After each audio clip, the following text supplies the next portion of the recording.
man. Been well. Trying to beat this heat like everybody else. Stay hydrated. Y'all do it 50-50 out there and indoor-outdoor, or? More like 30-70. Most of the work's being done outside. At the end of the day, we've got to get acclimated to this heat, and but the training staff and they do a great job constantly keeping the guys watered down, hosed down. They get water anytime they want. We take a fuel break. It's kind of modified. Coach, what has Tony Mathis brought to this team, brought to this camp? Just maturity. You know, he's played a lot of football. He's a tough kid. He's a serious kid. You know, not that the other guys in the room aren't. They just really hadn't played a lot of football. That was Brandon Campbell's first year last year. That was Stacy Snead's first touches last year. You know, so he's bought that mentality, that toughness. We talked to Stacy last week. Mm-hmm. And, I mean, you've been around him now a couple of years. To see where he was, I mean, he admitted to us that he was, you know, 1 foot into Coach Holgerson's office of maybe not being here. When you see that type of turnaround, what goes through your mind? Well, you know, we had a fairly lengthy conversation upon my arrival and just kind of challenged him and asked him what he really wanted out of this, and he accepted it, and I'm so proud of him. Not just from what he's doing on the football field, but as he mentioned, what he's been able to do off the football field. You know, Stacy played last year at 165, 168. I think he weighed in the other day at 183. You know, he's taken this thing seriously, and he understands the importance of his degree. And at the end of the day, that's what we're here for. He's the proof that, I mean, we always hear you're going to need 3 backs in a season, if not more. I mean, he sort of was like, you know, right in line there. Right, absolutely. I mean, it got dicey a little bit last year.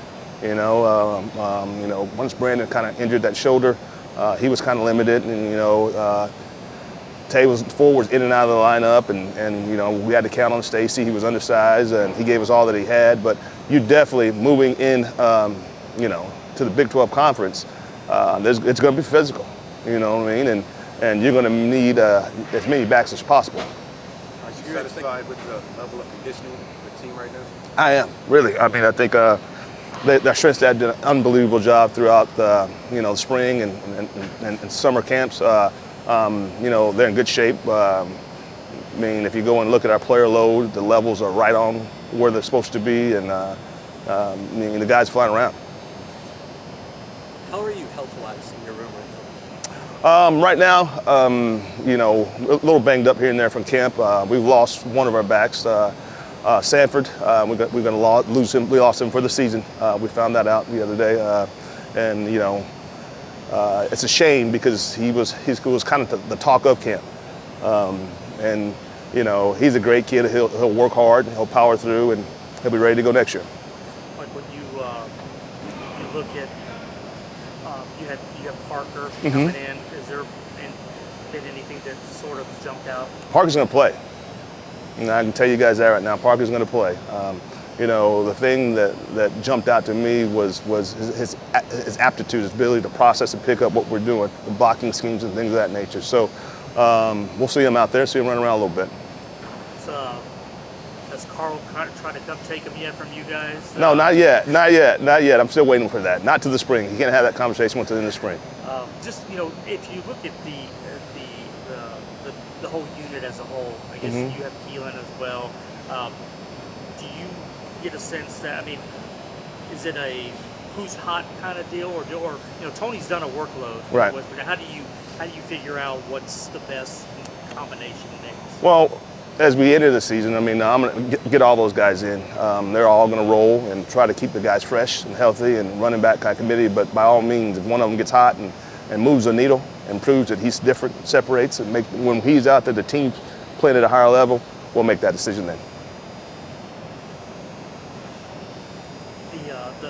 The combination of the run block, the offensive line, how's that been? You know, it's Coach Nagabi coming in, and we've changed some schemes up a little bit.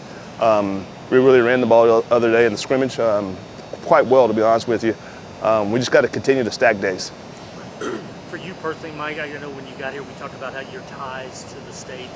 Now that you've been here a couple of years, how's that been for you? Just to, you know, being out recruiting places, people you. It's been huge. It's been huge because most of the guys that I came up with are now friggin' head coaches or ADs, and And when you can have a kid or a parent or whether get a call from an AD or something like that and say, hey, I've been around this guy, you can trust him, it's unbelievably powerful. So it's good to be back.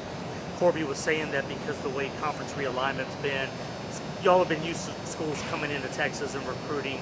That doesn't really change, but the emphasis still, as he put a wall around the city. Well, hey, that's it, put a wall around the city. Really, if you can go 3 yards in every 3 hours in each direction. You go 3 yards. Yeah, 3 yards would be tough. 3 hours in each direction, you'll find all the talent you need. And I can notice a difference with the move to the Big 12. Absolutely. Absolutely. You can tell a difference in our last 2 recruiting classes.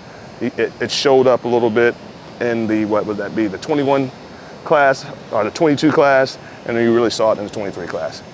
The relationships you build with high school coaches helps obviously in high school recruiting. How is that helping in the transfer portal era?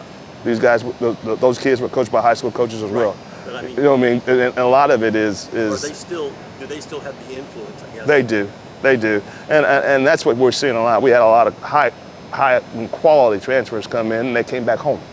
More so than to be honest with you, as far as the University of Houston, more so than mine or Corby's relationships with these coaches, it's they're coming back to the city. This is an unbelievable city. This is Houston, Texas, you know, and I think we've got an opportunity to do some very special things. Mike, you mentioned health. As far as Brandon, the parts that we've seen, he's been out there. How is he's looked good? He's looked good. He looked like he looked in those first 3 games of the season, you know, where he was physical. As we got towards the end, and he wouldn't use his right arm. He wouldn't use his right arm. He couldn't punch. He wouldn't stiff arm and all that kind of stuff. He looks good. He had the surgery right after the season last year. He rehabbed well, strong, came back, leaned up a little bit. He's about 208, 209 right now. So looking forward to big things out of him as well. And from the way that Tony's been described, he's one of those that's just gonna pop you. Hey, no nonsense. You know, the thing that surprised me, he's got more twitch than I thought. He can really get out there and roll. I think he's hit the highest speed on those little things they were. So he can run a little bit.